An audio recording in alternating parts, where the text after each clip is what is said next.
Esto es Agro y Mercados, el podcast semanal de la corredora Graci. Desde el departamento de análisis, Ariel Tejera y Juan Manuel Huerti te invitan a pensar los mercados y evaluar estrategias junto a los principales referentes del rubro. Muy buenos días, nos volvemos a encontrar en un nuevo episodio de Agro y Mercados, episodio número 31 de la segunda temporada. Como siempre, quien te habla, Ariel Tejera, y me acompaña mi estimado colega Juan Manuel Huerti. ¿Cómo estamos, Juan? Hola Ariel, buenos días. ¿Cómo va? Acá estamos cerrando otra semanita, una semanita bastante interesante con datos frescos de luz de cara a la nueva campaña norteamericana y bueno, y con también algunos datos interesantes en el frente económico local, de los cuales vamos a estar charlando en el día de hoy. Y bueno, y además, como siempre, contaremos con la participación de un destacado invitado para charlar sobre la actualidad del sector, la visión y las perspectivas que mantienen los productores en relación a la coyuntura y el futuro próximo, ¿no? Sí, te agrego con importantes lluvias acumuladas en la semana, así que muy favorables para el escenario productivo. Tal cual. Bueno, Juan, si te parece, como para arrancar, ¿querés que hablemos un poquito de qué pasó en Chicago en la semana, con los Sí, precios? por supuesto. La verdad que haciendo el repaso del comportamiento de precios de viernes a viernes, variación de precios en Chicago, no me gusta decir esto, no mate el mensajero, pero malas noticias para los precios internacionales. Ujú. Tuvimos serias pérdidas en los cereales y bueno, la soja también, aunque porcentualmente fue menos grave, digamos.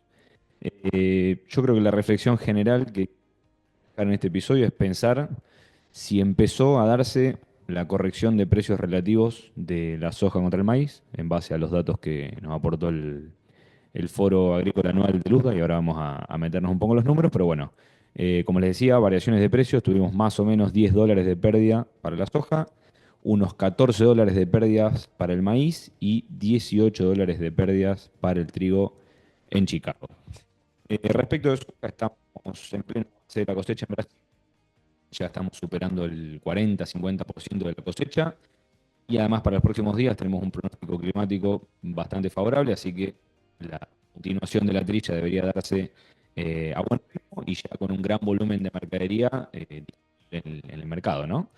Y después, por otra parte, en Brasil tenemos el avance de siembra de maíz de segunda, ya en torno al 70%, seguro superándolo, y dejando atrás estas demoras que veíamos en las primeras semanas, respecto a la evolución normal de la siembra. Así que otro punto para, eh, Bien, y plato fuerte de la semana, si querés pasemos a eso, bueno, tuvimos foro anual de perspectivas de Luzda, una reunión sí, anual que se suele dar en febrero y que actualiza, entre otros datos, o unas cuantas variables, otros datos y que en este momento era clave, perspectivas o por lo menos primeras proyecciones de Luzda de siembra de la nueva campaña gruesa en Estados Unidos. sí, tal cual. Yo creo que para poner en contexto, mercado internacional está principalmente viendo cómo se termina de definir Sudamérica, la producción y la oferta de Argentina y de Brasil, pero a partir de esta semana ya con un ojo puesto en lo que pueden llegar a ser las primeras proyecciones de producción para el hemisferio norte. Estamos hablando de Estados Unidos para soja y maíz, y bueno, todo el mercado esperando un poco los primeros datos de Luzda en este foro anual que hace, donde ya le pone unos primeros números a la campaña 25-26, y en base a lo que veníamos viendo de la tendencia de precios que estaba mucho más favorable, si se quieren, relativamente hablando, del maíz contra la soja, bueno, un poco el mercado ya estaba esperando que para este año el productor norteamericano se largue a hacer un poco más de maíz que de soja respecto del año pasado, ¿no? Entonces, bueno, la perspectiva esta que nos trajo de Luzda confirmaron un poco toda esta cuestión. En teoría, se podría estar sembrando más o menos unas 38 millones de hectáreas de maíz, y esto significa 1,4 millón de hectáreas más respecto del año pasado, y estaría perdiendo lugar la soja, ¿no? Con 34 millones de hectáreas para este ciclo, es 1,3 menos que la campaña pasada. Así que cuando uno mira los números de producción que después plantean, estamos hablando de 395 millones de toneladas de maíz para este año y unas 118 millones de toneladas de soja para este año en Estados Unidos. Y acá, bueno, esto después desprende un montón de posibles análisis, arrancando por pensar que en soja están planteando que la producción sería igual o muy similar a lo que fue el año pasado, 118 millones de toneladas, con menos área. Entonces, ya están proponiendo un escenario de rindes Bueno, muy bueno, fuerte, ¿no? Entonces eso también en algún momento se va a tener que definir también, si se dan esos rindes o puede ser algún otro factor ahí de incertidumbre y de movimientos de precio allá una vez que se termine de sembrar y venga el mercado climático. Y después lo llamativo para el maíz, todo este incremento de área que se vendría y también con buenas perspectivas de rindes, estaríamos hablando de un salto de producción de maíz interanual de 18 millones de toneladas. Para ambos productos la demanda crece un poquito, pero en el maíz no tanto como la producción. Y se pone un poco preocupante el tema de los stocks finales o el excedente de mercadería que estaría enfrentando Estados Unidos de maíz para la campaña nueva, ¿no? Se están planteando stocks de 49, casi 50 millones de toneladas. casi una campaña como la de Argentina, Sí, que le sobraría a Estados Unidos de un ciclo a otro. exacto. Y es un montón respecto de los stocks que se están estimando para la campaña actual, ¿no? Que están en 39, 40. Es decir, vamos a un ciclo nuevo donde sobrarían 10 palomas de stocks, ¿no? Casi 50 millones de toneladas. Y entonces cuando uno hace este ejercicio de plantear relativamente, decir, bueno, los stocks que se están estimando, el sobrante, cuán holgados son o cuán escasos son, y uno lo compara contra una demanda usual, o por lo menos lo que se está estimando para este nuevo año, este ratio stock contra consumo en soja estaría quedando en 7,2% y sería un poquitito más bajo que el ciclo actual de 8,7%, lo cual debería significar o debería corresponderse con precios un poquitito más firmes, por lo menos si nos quedamos solo con toda esta parte del análisis. Y después en maíz, ahí sí es lo preocupante para los precios. Este ratio stock-consumo hoy en día para esta campaña se estima que se va a quedar más o menos en 10,2%.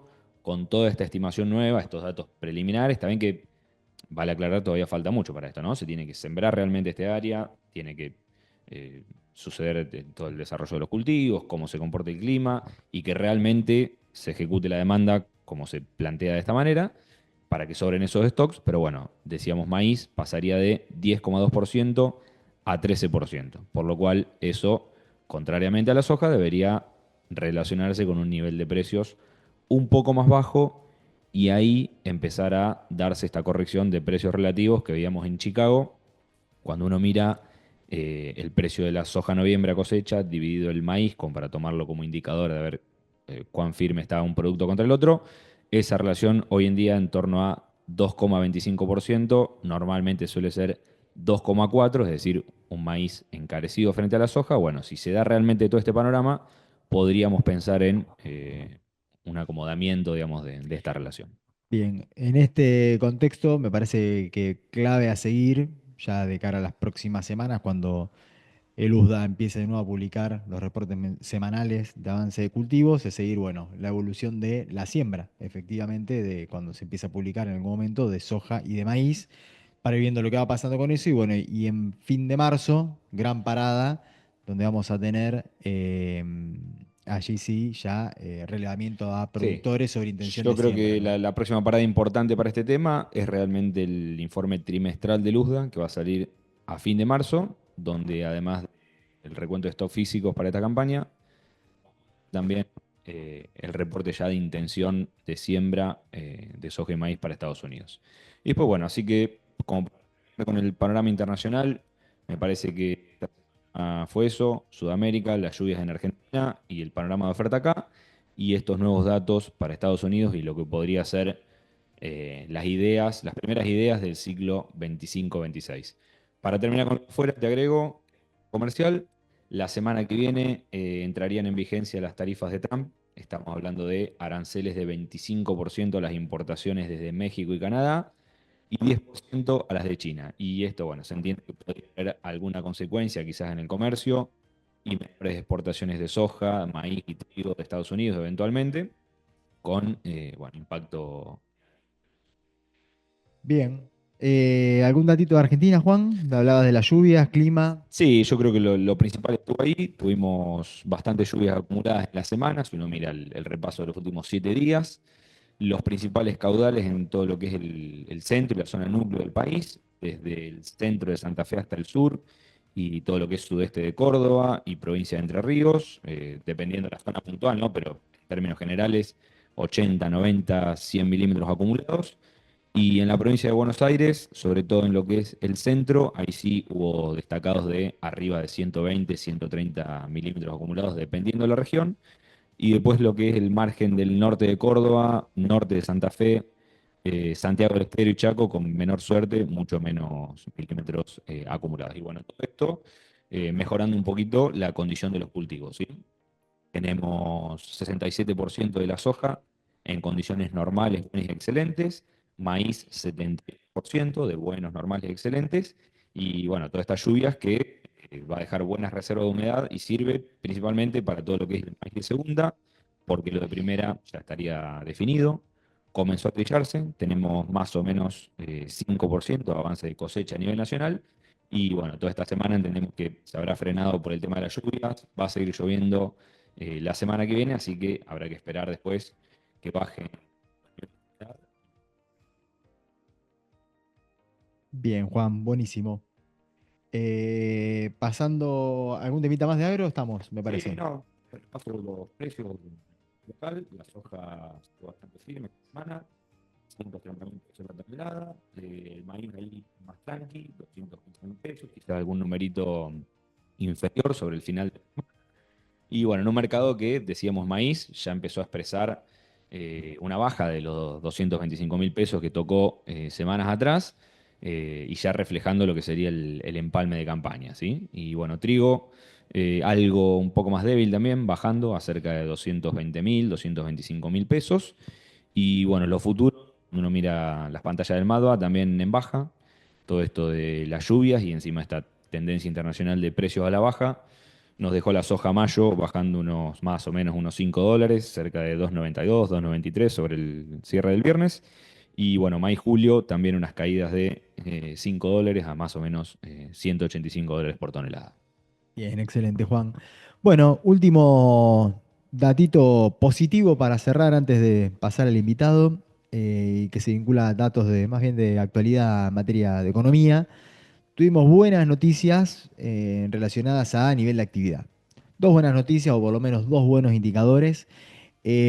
Uno, bueno, estamos hablando de dato oficial del INDEC, del estimador mensual de actividad económica, dato de diciembre de 2024, que, bueno, dio una variación positiva mensual respecto a noviembre de 0,5% y una variación de 5,5% positiva respecto al noviembre de 2023. ¿Sí? Así que, bueno, ahí tenemos un dato positivo. Y por otra parte, tenemos noveno mes, perdón, respecto al mismo mes del 2023. Y por otra parte tenemos también dato positivo en lo que tiene que ver con el indicador que publica el CISEC, que es el centro que está integrado por Bolsa de Comercio de Rosario y la Bolsa de Santa Fe, que publican el índice compuesto coincidente de actividad económica para Argentina, que, bueno, justamente van haciendo un seguimiento de el nivel de actividad y la vinculación con el ciclo. Y bueno, y también en alguna medida lo que vienen a plantear es que estamos en un décimo mes de recuperación económica, con un cambio mensual en el indicador de 0,6%, y bueno, y con sectores como construcción e industria que ya comenzaron a mostrar variaciones intermensuales positivas. Estamos hablando, bueno, esto ya es un relevamiento, digamos, digamos, no vamos a decir alta frecuencia, pero frente a lo que es el EMAE, que viene con un poco más de rezago, son datos de enero y en sus indicadores ya también empiezan a dar registros bastante interesantes y bastante positivos, tanto en lo que tiene que ver con evolución mensual, como también comparación con mismo mes del año pasado. Así que me parece que buenos datos para cerrar una semana en materia de nivel de actividad, bueno, y que esperemos que justamente sea el puntapié inicial o la continuidad, ¿no? De todo este proceso de recuperación y un escalón más en ese proceso, ¿no? Bueno, Ariel, ¿recordás que desde el Centro de Agronegocios y Alimentos de la Universidad Austral elaboran el Barómetro del Agro? Que bueno, nos brinda bimestralmente un montón de medidas sobre distintos aspectos del sector agropecuario en la Argentina y bueno, recientemente tuvimos el reporte del mes de enero, ¿no? Entonces, bueno, para hablar de esto, en la entrevista de hoy tenemos un invitado que es un destacado profesor de la Universidad Austral, es director del MBA en agronegocios y bueno, un poco el encargado de conducir toda la generación de este contenido, así que es muy oportuno en este episodio para charlar del último reporte de enero. Nos acompaña hoy Carlos Steiger, al cual le agradecemos un montón que vuelva a participar con nosotros de este espacio. ¿Cómo va, Carlos? Buen día. Hola, Carlos. Hola, ¿qué tal? Buenos días, ¿cómo andan? Bien, bien, gracias. Bueno, muchas gracias nuevamente por la llamada. Así que a disposición de ustedes. Bueno, bien. Carlos, antes de pasar a los números precisos del informe de enero, estaría bueno hacer una breve explicación para el que no conoce este tipo de informes, de qué se trata el relevamiento este tan interesante que hacen cada 2 meses y bueno, cuál es un poco la metodología de elaboración de esto. Bueno, perfecto, con mucho gusto. Sí, este índice lo estamos elaborando en forma bimensual desde el mes de octubre del año 2018. O sea que ya llevamos más de 6 años trabajando consistentemente y bueno, yo creo que uno de los activos de este índice es tener continuidad, lo cual nos ha permitido, bueno, detectar cambios, tendencias, ciclos dentro de este proceso. El comienzo de este proyecto nace de nuestra relación con la Universidad de Purdue en Estados Unidos, en el estado de Indiana. Ellos desde el año 2015 están elaborando este índice que ellos lo llaman el Agricultural Barometer, y es un trabajo conjunto de la Universidad de Purdue con el CME, con el Chicago Mercantile Exchange. Ellos lo calculan bimensualmente. Nosotros invitamos al profesor Michael Langemeyer, primero en el 2017, para trabajar sobre este proyecto. Lo presentamos en APRESID y después, bueno, en Argentina las cosas a veces no son tan fáciles, demoramos un poco en lanzarlo, pero pudimos lanzarlo en el 2018, en octubre, y nosotros lo hacemos bimensualmente porque también pensamos que no cambia tanto hacerlo mensualmente o bimensualmente. Entonces, creemos que tenemos la información suficiente. Lo que sí es igual es la metodología de análisis, o sea que este índice se basa en entrevistas a productores. Nosotros tenemos una base de datos importante. Esto lo iniciamos con una consultora inglesa, inicialmente Map of Agriculture. Después ellos dejaron el país, pero nos dejaron, bueno, la metodología y gente que quedó de Argentina de esa consultora. Hemos armado un equipo de trabajo en el cual tenemos una base de datos que es nuestro target, de alrededor de 5.000 productores, y la muestra de cada encuesta son 400 productores. Esos 400 productores no son un panel, sino que es aleatorio, y también están segmentados, o sea que están segmentados en base a 2 o 3 variables. Primero, tamaño de la explotación, medido en facturación en dólares, en distintos segmentos, de 200.000 a 500.000, de 500.000 a 1.000.000, de arriba de 1.000.000 de dólares. También siguiendo los datos del censo en cuanto a la importancia relativa de las producciones, o sea, con una importancia muy grande en soja, después maíz, trigo, carne vacuna, leche, y fundamentalmente la encuesta se hace a productores de Santa Fe, Buenos Aires, Córdoba y Entre Ríos. O sea que ese sería un poco el universo. Por otra parte, el índice se forma con 5 preguntas. Estas preguntas nos llevan 2 a construir un índice de situación presente y 3 de expectativas futuras, pero después el índice es un promedio aritmético.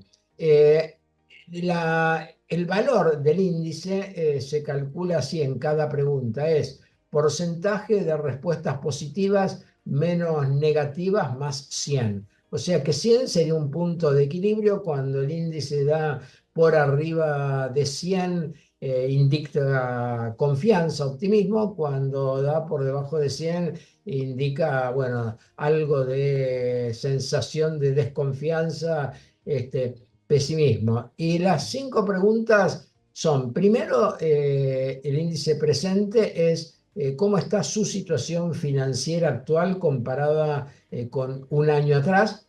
En segundo lugar, si cree que es un buen o un mal momento para realizar inversiones en activos fijos, en maquinarias, equipos, silo, también hacienda vacuna de cría, incremento de stocks, etcétera.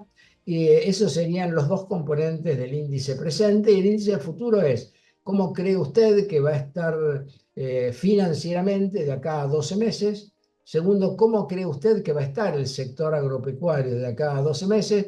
Y una después de más largo plazo, que es, bueno, ¿cómo ve el sector de acá a 5 años? Bueno, esa sería un poco la metodología y con la cual llegamos a los valores.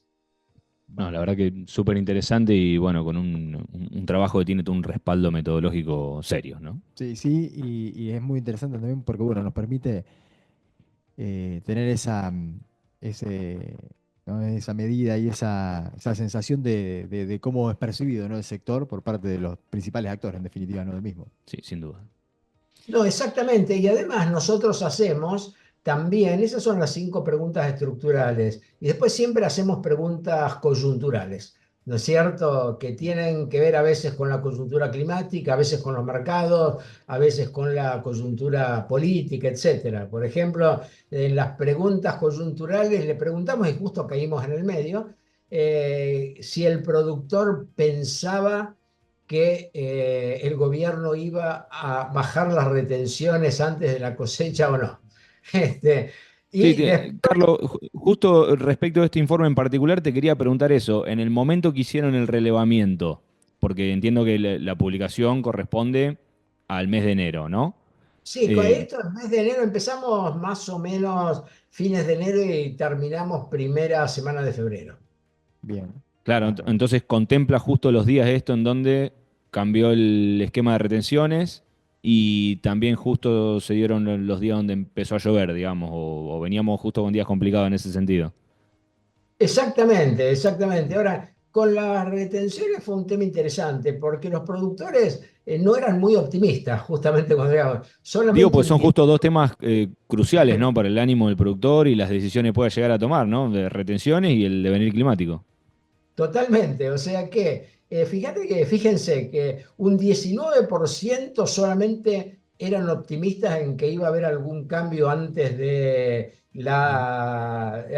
de la cosecha. O sea que ahí el gobierno los sorprendió favorablemente. Pero después le hicimos la pregunta, dada la baja de retenciones, si iban a cambiar o no su estrategia de ventas.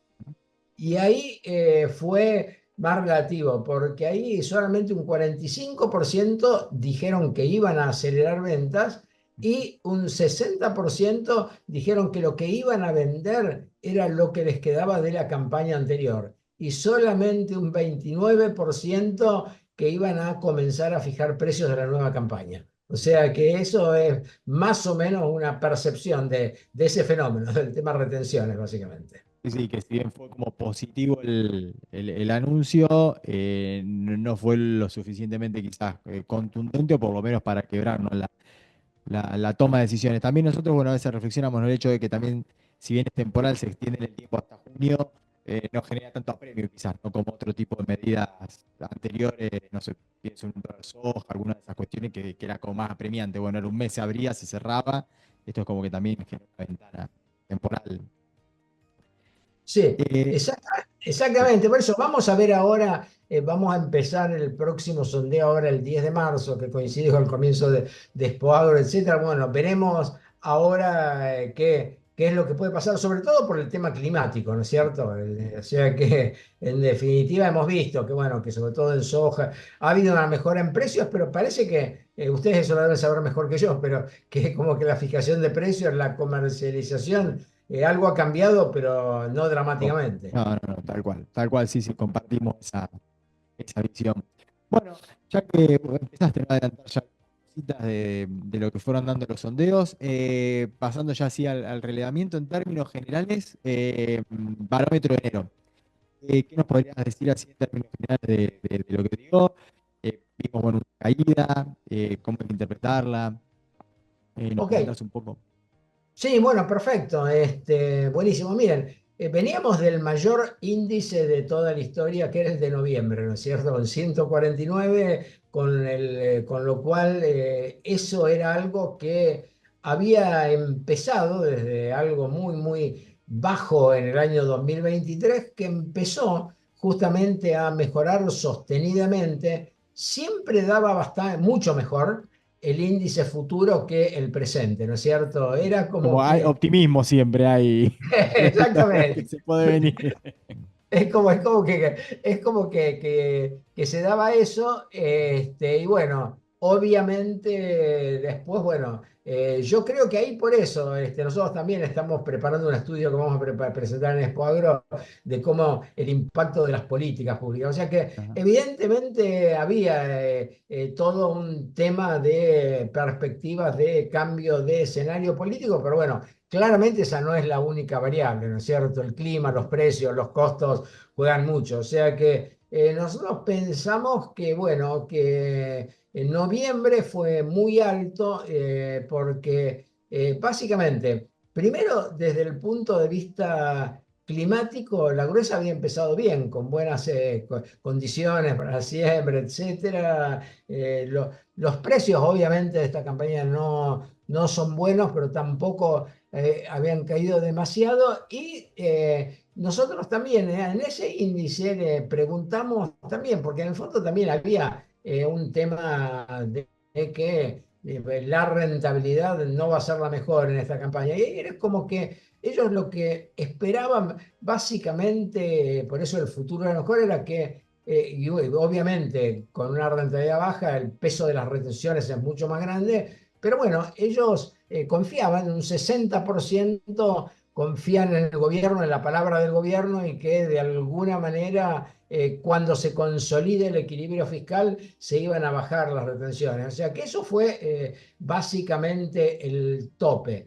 Ahora, en 2 meses la cosa cambió y tuvimos una caída importante del 21% en la confianza. Este índice, cuando vemos la película, ¿no es cierto? Porcentualmente solo es comparable a la caída que hubo en el 2019, cuando fueron las elecciones PASO, ¿no es cierto? Donde obviamente ya se presumía que iba a haber un cambio de gobierno y evidentemente ese cambio de gobierno no era percibido por el sector como favorable para el mismo y ahí, bueno, hubo una caída estrepitosa. ¿No es cierto?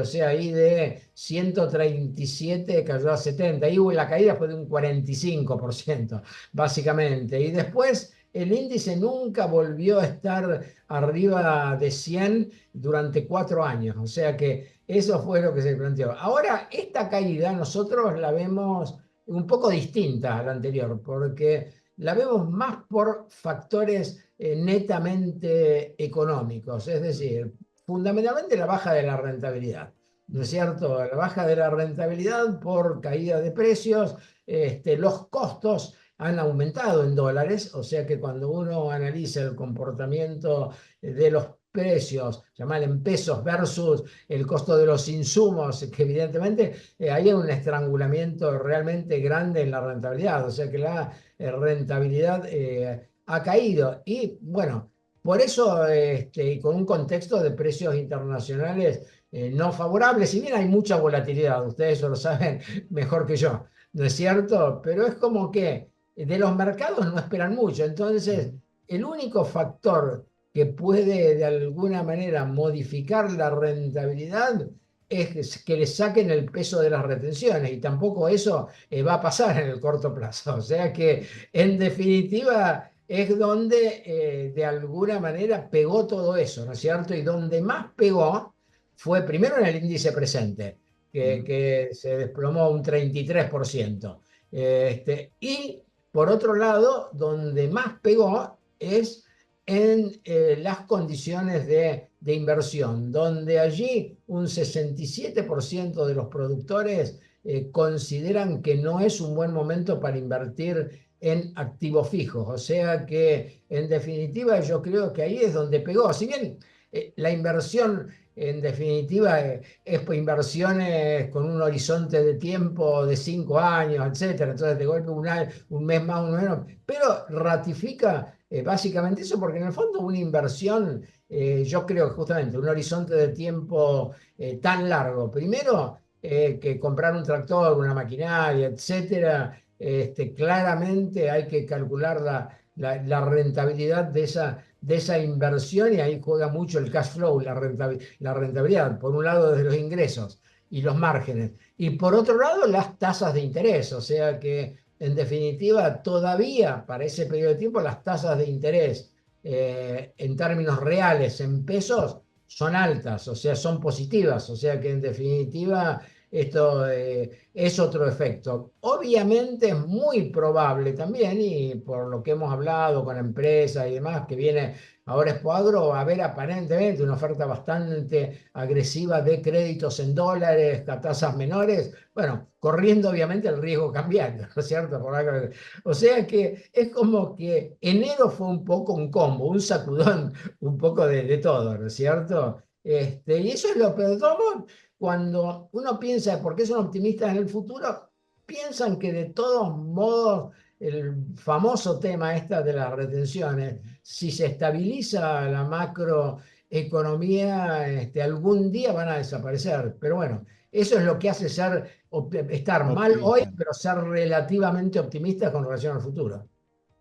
¿Te imaginás un escenario más favorable para el índice si se mantienen amigables las condiciones climáticas como las venimos viendo, o sentís que no, que el tema, esta parte económica, esta ecuación sigue pesando mucho? Pienso de acá hacia adelante, ¿no? No, yo pienso que, en definitiva, me parece que puede mejorar, Ujú. porque justamente el tema climático. Fíjense que los productores en general, obviamente, ¿no es cierto? Su rentabilidad implica, bueno, de las ventas, el P por Q, precios por rendimiento, menos los costos. Pero claramente el productor se deprime totalmente mucho más cuando no tiene que cosecha que cuando tiene bajos precios. Porque eso lo vimos con la campaña, con el desastre de la campaña 22-23, ¿no es Sí, sí, cierto? sí, sí, Cuando sí. vos tenés una pérdida ustedes lo saben mejor que yo, en total unos 50 millones de toneladas entre Sí, todos los ya, cultivos que no ahí había que no hay vender. cómo defenderse ni hay forma de decir, bueno, espero, veo. No, eso es catastrófico, sí, sí, tal cual. Tal cual. Exactamente. Bueno, sí. No, no, querías terminar la idea, perdóname, Carlos, te interrumpí. No, no, perfecto, no, un gusto. No, y yo creo que sí, mirá, yo creo que me da la impresión de que enero, y previo a las lluvias también, yo creo que fue el peor escenario. Yo creo que hoy estamos mejor, o sea que hoy uno lo percibe, o sea que pienso que en Debería. marzo, si se mantiene un poco el clima favorable, el maíz está, de alguna manera tiene buen precio. Es decir, yo creo que me da la impresión de que el ánimo va a cambiar. Bien, y bueno, una última, la verdad que bueno, sumamente clara toda la exposición, y bueno, y como siempre muy interesante poder contar con estos datos y compartirlos con todo el público. Una última preguntita, Carlos, quizás un poco más a nivel personal de tu visión. Eh, ¿Cómo, más allá del relevamiento, ¿no? ¿Cómo te imaginás o qué visión tenés sobre la coyuntura del sector actual, las perspectivas, ¿no? Para este año electoral? Eh, Creo que cuando hemos hablado, comenzaba por allá en nuestra charla anterior, creo que comenzaba este gobierno, o estábamos Sí, todavía con sí, el sí, ni anterior. hablar. Y bueno, ya después de un año y medio, de casi o un poco más de un año de esta nueva administración, ¿qué análisis haces, o qué puntos fuertes, o a dónde, bueno, qué queda camino por recorrer? ¿Qué nos podría decir? Y sobre todo para este año, que estamos con un año electoral por delante, ¿no? No, perfecto. Sí, mira, esto obviamente lo venimos siguiendo así, bimensualmente, con todas las perspectivas, y también, ¿no es cierto? Es como que el sector, si bien estamos poniendo mucho énfasis en la parte agrícola, también vemos la parte ganadera, pero en general, bueno, uno lo que ve, nosotros también vemos, y eso ya es muy, muy puntual y es más microeconómico, que, bueno, uno habla básicamente de promedios, ¿no es cierto? Entonces, cuando uno ve promedios y uno después habla con empresas en particular, bueno, ahí depende mucho del management de las empresas también. Nosotros estamos viendo que, y lo vemos hasta teóricamente, se ve cuando dice, bueno, ¿de qué depende la rentabilidad de la empresa? ¿Del sector o de la empresa en particular? Y en general, yo diría que me parece que depende de las empresas, porque acá lo que sí cambia totalmente es el modelo de negocios. O sea que el modelo de negocio hoy es sin inflación. Fíjense que nosotros habíamos visto que después de la campaña 22-23, esa cosecha perdida totalmente, algunas empresas con las que estamos en contacto habían tenido un perjuicio productivo muy grande, pero después, como financiaron en pesos y después se les licuó al año siguiente, ganaron financieramente y recuperaron todo lo que habían perdido. Bueno, eso no va a pasar más, ¿no es cierto? Sí, sí. O sea que hoy por hoy yo lo que veo es justamente temas de competitividad y de costos. Cuando uno lo ve internacionalmente, sin duda, nosotros estamos muy en contacto con Estados Unidos, con Brasil. Claramente Argentina tiene los menores costos de producción del mundo, por eso nos podemos bancar las retenciones y recibir precios menores que en otros sectores, ¿no es cierto? Pero en definitiva, hoy por hoy, la situación de los negocios de commodities es mala en todo el mundo. Fíjense que nosotros en un último informe, que es muy interesante, de la Universidad de Illinois, ellos ven y son los mejores campos de Estados Unidos, ¿no es cierto? Y con rendimientos altísimos. Bueno, cuando computan, porque debe ser así, el costo de la tierra, ya sea tierra propia o arrendamiento, etcétera, da negativo. Hace 3 años que da negativo. O sea que el negocio hoy de las commodities no está siendo bueno. Sobre todo, bueno, obviamente, el que es dueño de tierra, el cash flow le da de otra manera, ¿no es cierto? Entonces, sí, Pero y bueno, ahí tiene el costo de oportunidad del capital. No, exacto, Bueno, exactamente. pero Exacto. Y acá, eh, sí, sí, amplio consenso entre toda la gente que vamos hablando del sector y el resto de los invitados, y bueno, en línea lo que plantea Carlos, es que vamos a un modelo de negocios en donde exige ser competitivo y eficiente en la parte de producción, que es, bueno, el primer eslabón de todo esto y lo que uno hace, ¿no? En la cadena, el productor y, bueno, después toda la parte de comercialización, y dejar de lado las oportunidades financieras o esas cuestiones discrecionales que había de parte de un gobierno para mejorar temporalmente algo, y, bueno, donde el modelo o los negocios marchaban más en función de esos aspectos, ¿no? Es retornar un poco a ser eficiente en la tarea que uno hace, ¿no? sí, no, totalmente. Y lo que yo creo, ¿no es cierto? Que a veces también para precios, etcétera, bueno, vuelvo a repetir, ustedes son los especialistas, pero es volver un poco también a los temas de fundamentals, lo cual no quiere decir que el contexto internacional es medio complejo, porque en marzo, si Trump va a empezar con toda la política tarifaria, etcétera, bueno, uno realmente no sabe qué es lo que va a pasar, ¿no es cierto? Pero yo lo que creo es como que probablemente el productor tiene que estar, obviamente, tiene el cinturón de plomo en la Argentina, que son las retenciones.